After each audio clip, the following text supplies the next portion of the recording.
ये राज्यपाल के द्वारा आर्टिकल नंबर 213 का प्रयोग करते हुए लाया जाता है, और जब सदन, कोई भी सदन या तो सत्र में नहीं होता है या फिर कानून बनाने की स्थिति में नहीं होता है। तो यहाँ पर आप देखोगे कि यूपी में बहुत सारे पेपर लीक हो रहे हैं, नेशनल लेवल पे पेपर लीक हो रहे हैं, चाहे वो नीट एग्जाम हो या फिर आप देखोगे एनटीए के द्वारा कराया जा रहा हो, या जेआरएफ असिस्टेंट प्रोफेसर के एग्जाम हो, टीचिंग वैकेंसी के एग्जाम हो, आरओ के पेपर हो, पुलिस भर्ती हो, बहुत सारे पेपर ऐसे लीक हो जा रहे हैं, जिससे स्टूडेंट का जो समय है, जो मेहनत है, वो सब बेकार हो जाता है। नकल माफिया इसका बेनिफिट उठाते हैं। तो इस पे सख्त कंट्रोल करने के लिए, नियंत्रण करने के लिए यूपी सरकार के द्वारा भी इस पर एक बिल लाया गया है कि पेपर लीक कराने वालों को अब 2 साल से लेकर आजीवन कारावास तक की सजा भुगतनी होगी और 1 करोड़ रुपए तक का जुर्माना भी लगेगा। ये देख रहे हैं आप, केंद्र सरकार से भी ज्यादा सख्त हमारे योगी जी हैं।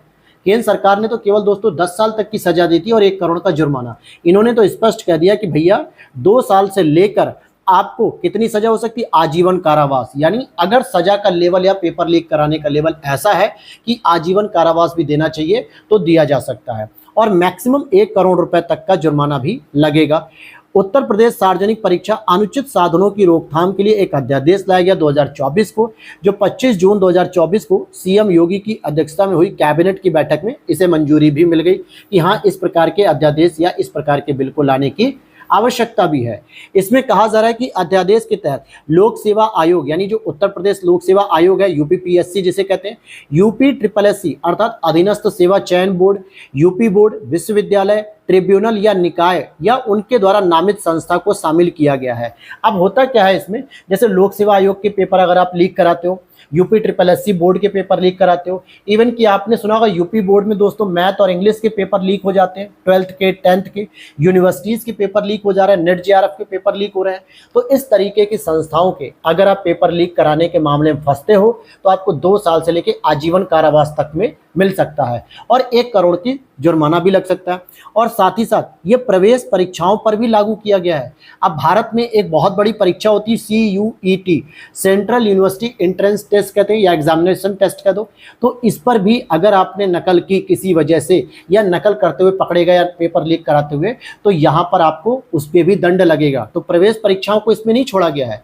आप ये मत सोचो कि केवल सरकारी नौकरियों के लिए जो आवेदन आते हैं केवल उनको शामिल किया गया है, ऐसा नहीं है। एकेडमिक पेपरों को भी शामिल किया गया। यूपी बोर्ड एकेडमिक हो गया, ठीक है, चाहे 10th 12th हो गया, यूनिवर्सिटीज के पेपर हो गए, एंट्रेंस एग्जाम हो गए, तो हैं तो एकेडमिक पेपर, ये तो कोई जॉब के लिए तो नहीं है, लेकिन इन सभी को इसमें शामिल कर लिया गया है। पेपर लीक से संबंधित सभी अपराध संज्ञेय, गैर जमानती और सत्र न्यायालय द्वारा विचारणीय और असमनीय जुर्माना माफ न होने के बनाए गए।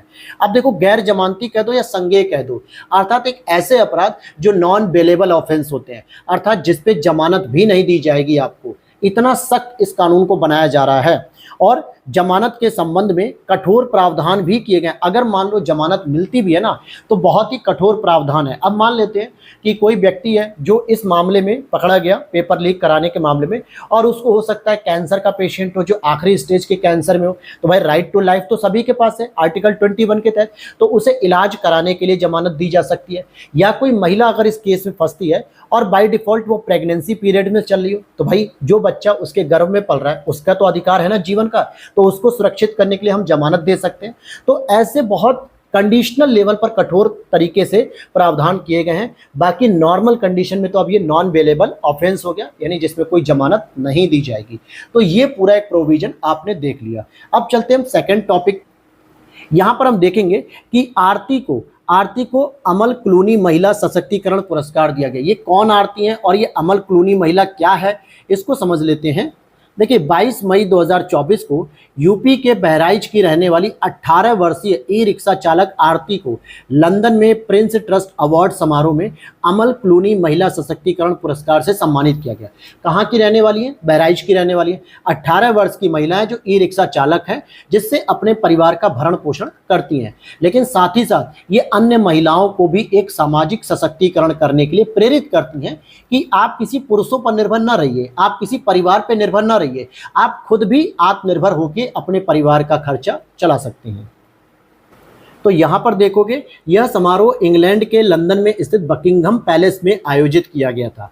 तो यूपी के साथ साथ ये भारत के लिए भी सम्मान की बात है कि महिलाओं को भी विश्व स्तर पर सम्मानित किया जा रहा है।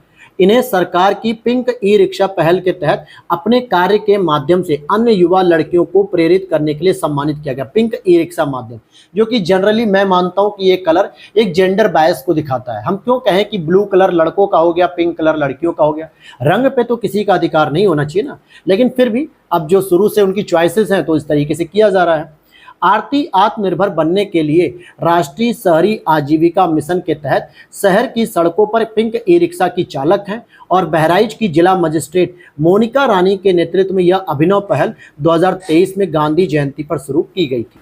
अर्थात राष्ट्रीय जो शहरी आजीविका मिशन है ये तो बहुत पहले से चल रहा है, लेकिन इस अवसर पे गांधी जयंती पे के अवसर पे जो बहराइच की डीएम है जो मोनिका रानी जी, इन्होंने क्या किया, एक पिंक ई रिक्शा पहल शुरू कर दी कि हर एक महिला को जो आत्मनिर्भर है या जो है कि किसी पर डिपेंडेंट नहीं रहना चाहती तो उसको ई रिक्शा दिया गया, वो पिंक कलर का। तो ये उनकी भी एक बहुत बड़ी भूमिका इसमें रहेगी। अब देख पा रहे होगे आपने 2 टॉपिक पढ़ लिए। बुक में अगर आप पढ़ोगे तो इन 2 टॉपिक में बहुत सारी चीजें लिखी हुई हैं, बहुत सारी चीजों में आपका दिमाग उलझ रहा होगा। अंडरलाइन कर सकते हो आप, या तो मेरे साथ क्लास में देख के बुक अगर आपके पास है तो आप अंडरलाइन कर लो और उन्हीं चीजों को केवल पढ़ो जो एग्जाम में पूछी जा सकती है, या फिर आप इस पीडीएफ को भी परचेस कर सकते हो। वीडियो के नीचे दिए गए जो डिस्क्रिप्शन बॉक्स में व्हाट्सएप नंबर होगा उस पर मैसेज कर लेना, वहां से आप इसकी प्राइस डिटेल जान सकते हो। चलिए शुरू करते हैं नेक्स्ट टॉपिक पे। अब यहाँ पर आप तीसरा ऑप्शन देखेंगे, आरबीआई ने पूर्वांचल सहकारी बैंक का लाइसेंस रद्द किया। अभी हाल ही में पूर्वांचल सहकारी बैंक जो कि एक कोऑपरेटिव बैंक है, ये आरबीआई ने गाजीपुर यूपी में स्थित पूर्वांचल सहकारी बैंक का लाइसेंस रद्द कर दिया है। गाजीपुर कहाँ पर स्थित है? जहाँ पर स्कंदगुप्त का भीतरी अभिलेख आप लोगों ने इतिहास में पढ़ा है, कॉर्नवालिस की कब्रगाह भी वहीं पर है। तो ये आपका जहाँ पे गोमती नदी जो गंगा से मिलती है, तो ये 3-4 पॉइंट मैंने आपको बता दिए, गाजीपुर में स्थित था।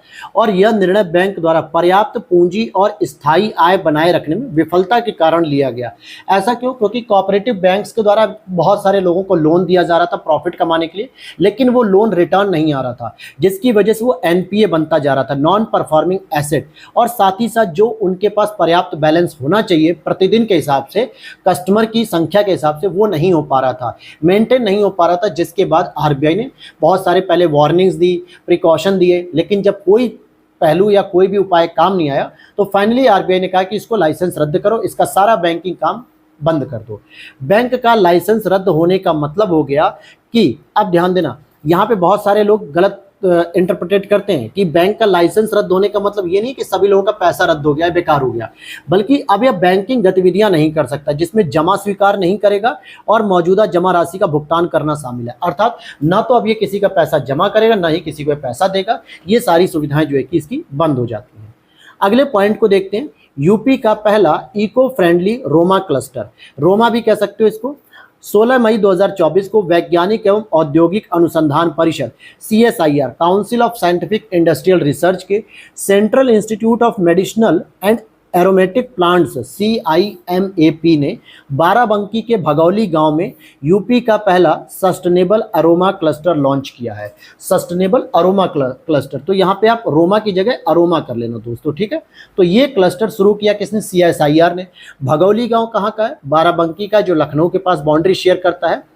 यहाँ पर देखोगे पर्यावरण के अनुकूल तरीके से सुगंधित पौधों की खेती करके सस्टेनेबल अरोमा क्लस्टर विकसित किया जाएगा।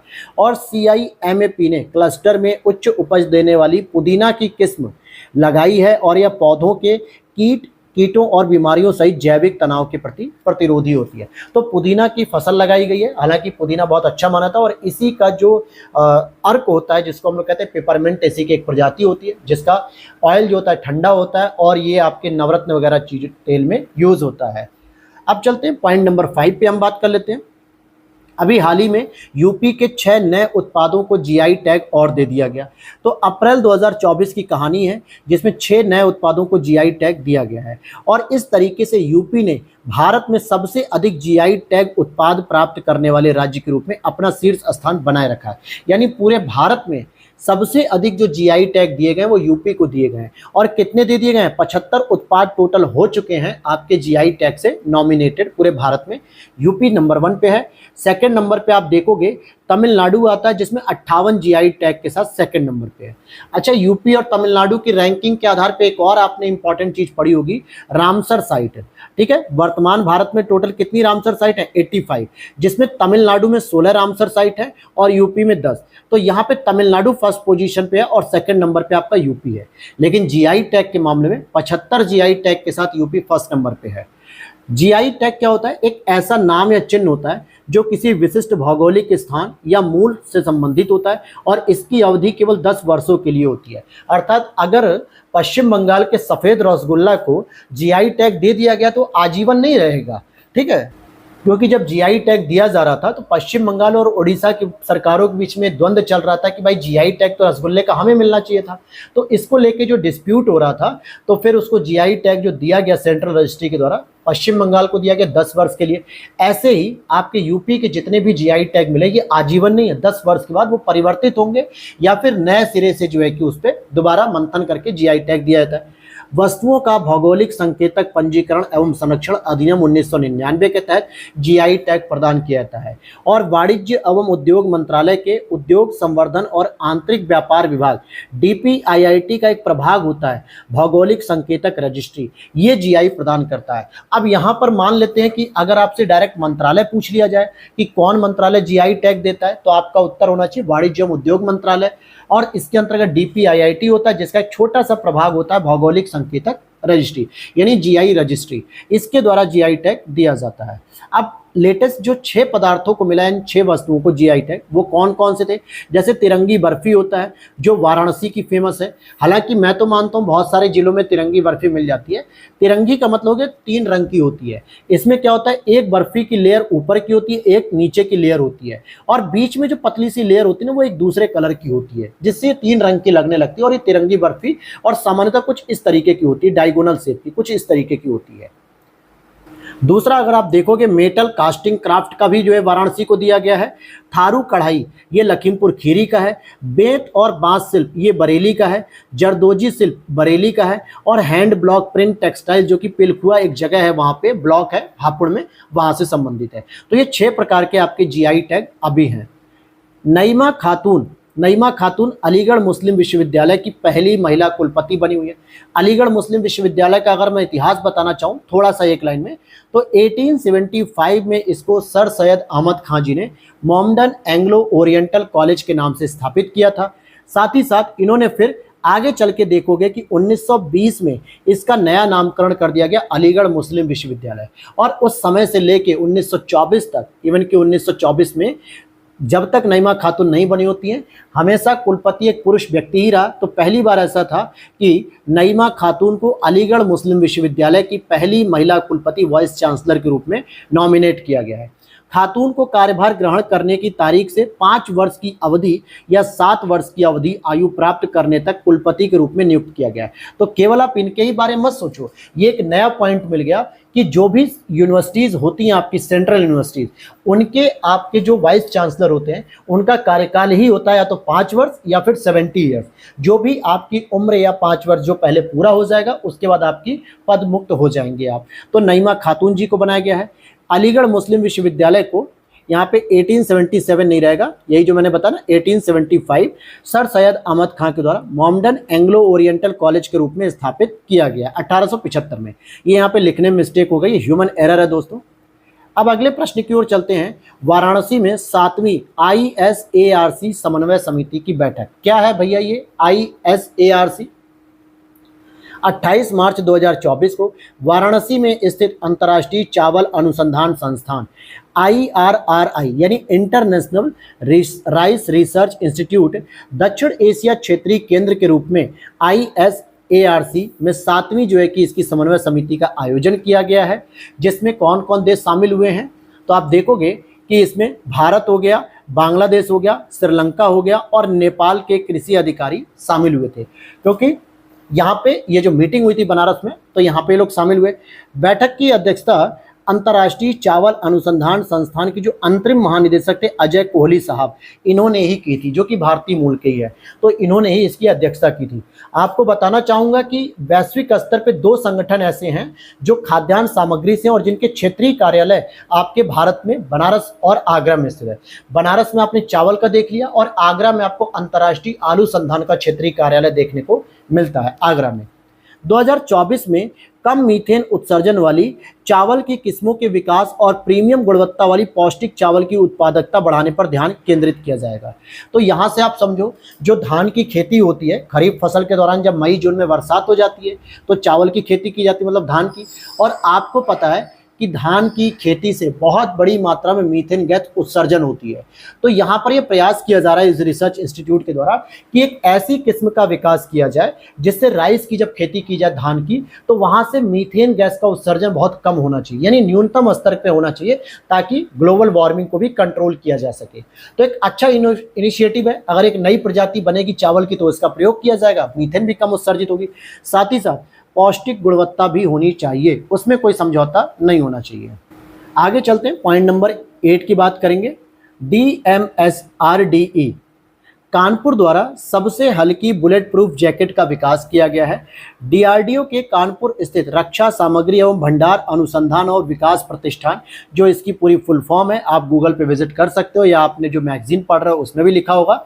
DRDO का ही एक रीजनल जो है कि ऑफिस है, इसने देश का सबसे हल्का बुलेट प्रूफ जैकेट सफलतापूर्वक विकसित किया है। अभी तक आप देखो कि जो आर्मी के कमांडर होते हैं या आर्मी के जो मतलब आर्मी समझ लो, जो सैनिक होते हैं या फिर पुलिस अधिकारी होते हैं या फिर जो एनकाउंटर स्पेशलिस्ट होते हैं, वो अपने बॉडी पे एक जैकेट पहनकर चलते हैं जो बुलेट प्रूफ होता है। और जो किसका बना होता है, अब जैसे जो बुलेट प्रूफ जैकेट बनाई जाती है उसमें केवलार का प्रयोग होता है, सिरेमिक का प्रयोग हो जाता है, नायलॉन का हो जाता है। तो इस तरीके की जो चीज़ों का प्रयोग होता है, तो मुख्य रूप से उसमें केवलार का होता है। और यूपीएससी ने इसको पूछा भी है, 2014 के आसपास पूछा था कि बुलेट प्रूफ जैकेट बनाने में किसका प्रयोग किया था, तो केवलार का होता है। और यहाँ पे देखो कि जब वो लोग पहने होते तो काफ़ी हैवी होती है, जिसकी वजह से उनको भागने में भी परेशानी होती है, तेज़ नहीं भाग पाते या जो भी है, जैसे क्राइम वगैरह रोकना होता है।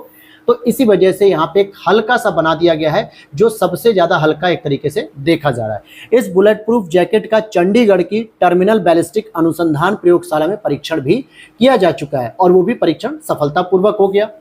अब यहाँ पे आप देखो कि DMSRD यूपी के कानपुर में स्थित DRDO की एक प्रयोगशाला है, जो कार्यात्मक गैर धातु सामग्री यानी फंक्शनल नॉन मेटेलिक मटेरियल्स के क्षेत्र में काम करती है। और केवलार आपका क्या है, जो गैर धातु सामग्री है। अब चलते हैं अगले पॉइंट पे। पहला स्वदेशी क्रैश फायर टेंडर, भारत की पहली स्वदेशी रूप से निर्मित क्रैश फायर टेंडर, जिसको हम दमकल कहते हैं, इसका निर्माण व विकास भारतीय MSME फर्म नोएडा के द्वारा किया गया। दमकल विभाग जानते हो किसे कहते हैं, जो आग बुझाने वगैरह के लिए होता है, वही दमकल विभाग होता है। और इसे निर्मित करने के बाद भारतीय वायुसेना को इसकी डिलीवरी की गई है। तो इसे किसने डेवलप किया, जो MSME फर्म एक नोएडा में स्थित है उसने बनाया है, और ये स्वदेशी रूप से तैयार की गई है। अब नेक्स्ट पॉइंट देखते हैं हम लोग। प्रोजेक्ट प्रवीण के तहत कौशल प्रशिक्षण की बात करते हैं। यूपी सरकार ने प्रोजेक्ट प्रवीण के तहत राज्य में 61,000 से अधिक छात्रों को कौशल प्रशिक्षण प्रदान किया है प्रोजेक्ट प्रवीण के तहत, और युवाओं को रोजगार बाजार हेतु तैयार करने के लिए मुफ्त कौशल प्रशिक्षण और आधुनिक पाठ्यक्रम प्रदान किया है।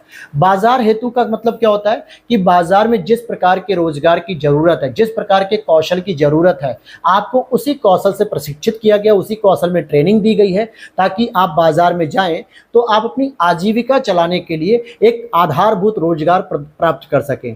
अब जैसे एक नया रोजगार निकल के आ रहा है, आज के समय में मोबाइल टेक्नोलॉजी बहुत तेजी से ग्रो कर रही है, तो भाई हर एक व्यक्ति को एक ट्रेनिंग दी जा सकती है कि आपको कम से कम एंड्रॉयड फ़ोन या आईफोन जैसे मोबाइल, लैपटॉप हो गया, आईपैड हो गया या टैबलेट हो गया, इनको संभालना या इनको रिपेयरिंग करना भी आना चाहिए। क्योंकि आज हर दूसरे आदमी के पास मोबाइल है, हर तीसरे आदमी के पास टैबलेट है और लैपटॉप है, कंप्यूटर है। तो अगर आप इसमें स्किल्ड हो तो आपके लिए एक रोजगार का अवसर है, चाहे स्टार्टअप भी कर सकते हो अपना।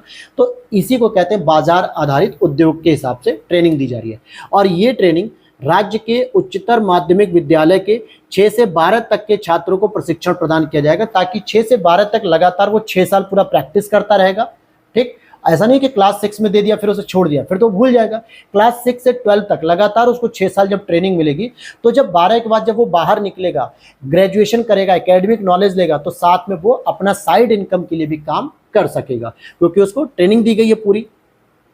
और छात्र अपने नियमित अध्ययन के साथ आईटी सेक्टर, जो मैंने अभी बताया, इलेक्ट्रॉनिक सेक्टर, सौंदर्य, स्वास्थ्य सेवा, परिधान, लेखांकन जैसे क्षेत्र में निःशुल्क प्रशिक्षण ले सकते हैं। आज बहुत सारे यूट्यूब चैनल हो गए या बहुत सारे जो जितने भी आप बिजनेस प्लेटफॉर्म देखोगे, सब धीरे धीरे अपनी एक साइड में ऑनलाइन प्लेटफॉर्म तैयार कर रहे हैं। अब ऑनलाइन प्लेटफॉर्म को संचालित करने के लिए एक ऐसा व्यक्ति तो होना चाहिए जो उसकी ऑडिटिंग कर सके, जो उसको इलेक्ट्रॉनिक तरीके से जो है कि ऑपरेट कर सके। तो ये भी एक नया बिजनेस का क्षेत्र हो गया। तो इस तरीके से इनको निःशुल्क प्रशिक्षण दिया जा रहा है। हालांकि इस परियोजना को 2023 में एक पायलट प्रोजेक्ट के रूप में शुरू किया गया और 2024 में इस परियोजना के लिए 150 सरकारी माध्यमिक विद्यालयों के 20,582 छात्रों को प्रशिक्षण प्रदान किया गया है और इसमें 3,450 कस्तूरबा गांधी बालिका विद्यालय की छात्राओं को भी इस योजना से जोड़ा जाएगा, ताकि बालिकाओं को भी जो कस्तूरबा गांधी विद्यालय में हैं, जो ओबीसी, एससी, एसटी की जो आरक्षित महिलाएं होती हैं, बालिकाएं, उनको भी इसकी ट्रेनिंग दी जा सके। अब चलते हम चित्रकूट की बात करेंगे अगले पॉइंट की ओर। चित्रकूट में बनेगा डिफेंस कॉरिडोर। दोस्तों, देश में यूपी रक्षा उत्पादन के क्षेत्र में आगे बढ़ रहा है। बुंदेलखंड क्षेत्र के चित्रकूट जनपद में डिफेंस कॉरिडोर विकसित करने की घोषणा की। हालांकि इस घोषणा को हम लोग 2-3 साल से सुन रहे हैं। औद्योगिक जो कॉरिडोर है, इंडस्ट्रियल कॉरिडोर, डिफेंस कॉरिडोर, इनकी बात हो रही है। अब डिफेंस कॉरिडोर का मतलब क्या हो गया? अगर चित्रकूट और उसके आसपास के क्षेत्रों में जब विकसित किया जाएगा, तो जितना भी आपकी रक्षा सामग्री से संबंधित जो भी वस्तुएं होंगी, चाहे वो जूते हों, जैकेट हो, टेंट हो, कपड़े हों, बुलेट प्रूफ जैकेट्स हो, या फिर अति आधुनिक हथियार हो, जो भी चीज़ों को तैयार किया जाएगा जो डिफेंस में काम आती है, चाहे वो एयरफोर्स के लिए हो, आर्मी के लिए हो, नौसेना के लिए हो, तो उन सभी के लिए ये डिप्लॉय किया जाएगा, अर्थात दिया जाएगा वहाँ पे। तो यहाँ पर चित्रकूट में किया जा रहा है। चित्रकूट जनपद के करवी के खुटरिया गांव के पास इस डिफेंस कॉरिडोर की स्थापना की जाएगी, जिसका कुल क्षेत्रफल 102 हेक्टेयर का होगा। तो जनपद याद रख लो, उतना काफ़ी है, उससे ज़्यादा आगे खुटरिया गांव वगैरह याद रखने की जरूरत नहीं है। और यहाँ पे आप देखोगे सभी तरीके के हथियार, जैसे टैंक, सभी तरह के हथियार हो गए, टैंक हो गया, ड्रोन, हेलीकॉप्टर, विशेष बटन, रोबोटिक्स, मिसाइल, अन्य सैन्य उपकरणों का भी निर्माण किया जाएगा, जो मैं आपको अभी एग्जाम्पल के तौर पर बता रहा था। अब चलते हैं हम अगले पॉइंट की ओर। यूपी दर्शन पार्क की तर्ज पे वेस्ट टू वंडर पार्क भी देखने को मिलेगा। यूपी सरकार द्वारा लखनऊ में स्थित यूपी दर्शन पार्क की तर्ज पर ही प्रयागराज जनपद में वेस्ट टू वंडर पार्क विकसित करने की घोषणा की गई है और इस पार्क को विकसित करने की जो जिम्मेदारी है नगर निगम प्रयागराज को सौंप दी गई है। इसका निर्माण महाकुंभ 2025 से पहले होने वाला है, क्योंकि महाकुंभ होने वाला हमारे प्रयागराज में 2025 से पहले इसको तैयार कर दिया जाएगा। हालांकि वेस्ट टू वंडर पार्क में वेस्ट मटेरियल का प्रयोग करके कलाकृतियां बनाई जाएंगी। इसका क्या बेनिफिट होगा? जितने लोग भी महाकुंभ घूमने आएंगे, केवल संगम में स्नान ही नहीं करेंगे, बल्कि इलाहाबाद के लोकल जो मंदिर, घाट या अच्छी चीज़ें हैं, या नेहरू जी के परिवार से संबंधित जो कलाकृतियां हैं, जो भी भवन है, उनका विजिट करेंगे। साथ ही साथ अगर हम वेस्ट टू वंडर पार्क को तैयार कर देते हैं, तो यहाँ पर यात्री जो भी आएंगे, जो श्रद्धालु होंगे, जब इसका विजिट करेंगे, इसको देखेंगे, तो एक इंस्पिरेशनल होगा, एक मोटिवेशन मिलेगा कि यार हम जो वेस्ट पदार्थ को कचरे के रूप में फेंकते हैं, वो यहाँ पे इन कलाकृतियों को तैयार किया गया है। तो कहीं ना कहीं कचरों का निपटारा भी होगा, क्योंकि वो अपने घर के कचरों से वेस्ट टू वंडर बनाएंगे, यानी कोई ना कोई वस्तु बनाएंगे, अपने घर में यूज कर सकते हैं। ठीक है, तो ये सारी चीज़ें वो तैयार करने लगेंगे। तो ये भी एक अच्छा इनिशिएटिव है। नेक्स्ट पॉइंट हम देखते हैं। हाइड्रोजन ईंधन आधारित रेलवे इंजन का भी अब निर्माण किया जा रहा है। भारतीय रेलवे यूपी के कानपुर स्थित भारतीय प्रौद्योगिकी संस्थान यानी आईआईटी कानपुर के साथ मिलकर हाइड्रोजन ईंधन आधारित रेलवे इंजन का निर्माण करने की योजना पर कार्य कर रहा है। तो भारतीय रेलवे ने किसके साथ, कौन से आईआईटी के साथ समझौता किया? आईआईटी कानपुर के साथ किया, हाइड्रोजन ईंधन पर आधारित रेलवे इंजन का विकास करने के लिए। और यह भारत का पहला हाइड्रोजन ईंधन आधारित रेलवे इंजन होगा, जिसका निर्माण कानपुर में किया जाएगा। तो ये हमारे लिए गर्व की बात है कि पूरे भारत के जितने भी आईआईटी फेमस है, जैसे आईआईटी रुड़की हो गया, आईआईटी बॉम्बे हो गया, आईआईटी मद्रास हो गया, उन सभी को छोड़ते हुए आईआईटी कानपुर का सिलेक्शन किया गया भारतीय रेलवे के द्वारा कि हम आपके साथ समझौता करते हुए एक हाइड्रोजन ईंधन पर आधारित रेलवे इंजन का विकास करेंगे। तो ये हो गया पॉइंट। अब चलते हम पॉइंट नंबर 13 को देखते हैं। गोंडा में बनाया जाएगा कछुआ संरक्षण रिजर्व। यूपी के गोंडा जिला में वन विभाग turtle survival alliance foundation India के सहयोग से एक संरक्षण प्रयास शुरू किया जा रहा है, जिसका उद्देश्य क्या होगा, घाघरा नदी की सहायक नदी सरजू नदी के किनारे एक कछुआ संरक्षण रिजर्व स्थापित किया जाएगा। तो याद रख लेना, ये जो सरयू नदी है, सरजू कह दो चाहे सरयू नदी, यहाँ पर ही इसको स्थापित किया जाएगा कछुआ संरक्षण रिजर्व। और ये किसकी सहायक नदी है, घाघरा की सहायक नदी है।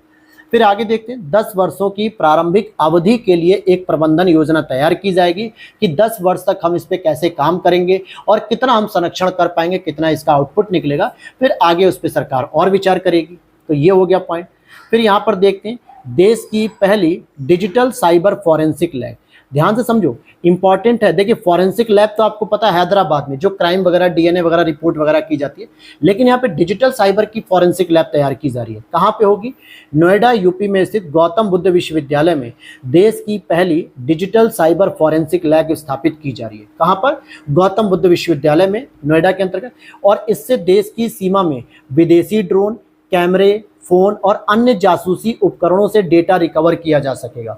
अब जैसे होता है कि हमारे देश के ऊपर बहुत सारे आस पड़ोस के जो देश हैं, जैसे चाइना हो गया, पाकिस्तान हो गया, बांग्लादेश हो गया, म्यांमार हो गया, तो ये हमारे ऊपर क्या करते हैं, हमारी निगरानी करने की कोशिश करते हैं कि भारत कितनी तरक्की कर रहा है और भारत में क्या क्या काम हो रहा है। और बाय डिफॉल्ट अगर ये किसी वजह से भारत में जैसे गिर जाते हैं, टूट जाते हैं, मिसाइल से इनको ध्वस्त कर जाता है, तो इनके जो उपकरण बचे होंगे, ड्रोन होंगे, कैमरे, फोन या जो भी, तो इन सभी का हम लोग क्या करेंगे, डेटा रिकवर करने की कोशिश करेंगे। वहां से एक तो ये पता चलेगा कि ये किस देश के द्वारा छोड़ा गया है और उसके पास हमारे भारत के कितने डेटा को स्टोर किया जा चुका था या कितनी जो गोपनीय जानकारी है वो शेयर की जा चुकी थी उस देश से। तो ये भी सब चीजें हमें पता चलेंगी और ये काफी अच्छा इनिशिएटिव है। यहाँ पर देखोगे कि गौतम बुद्ध विश्वविद्यालय में स्थापित इस लैब में स्वीडन और इजराइल के साइबर टूल का उपयोग किया जाएगा। जो स्वीडन और इजराइल में प्रयोग होते साइबर टूल, उसका ही प्रयोग किया जाएगा यहाँ पर। अब चलते हैं अगले पॉइंट पे और ये हमारा लास्ट पॉइंट होगा 15 नंबर पे, फिर हम इसके बाद बजट को देखेंगे। यूपी का राज्य का छठा rail coach restaurant, Prayagraj UP जनपद के प्रयागराज जंक्शन पर प्रदेश का छठा रेल कोच रेस्टोरेंट का शुभारंभ मई 2024 में किया जा रहा है। लखनऊ, बरेली, वाराणसी, झांसी और आगरा कैंट में रेल कोच रेस्टोरेंट का संचालन पहले से ही किया जा रहा है। इसमें सिर्फ शाकाहारी भोजन ही उपलब्ध होगा। ये भी देखिए बात अच्छी इंपॉर्टेंट है कि इसमें केवल आपको शाकाहारी भोजन दिया जाएगा।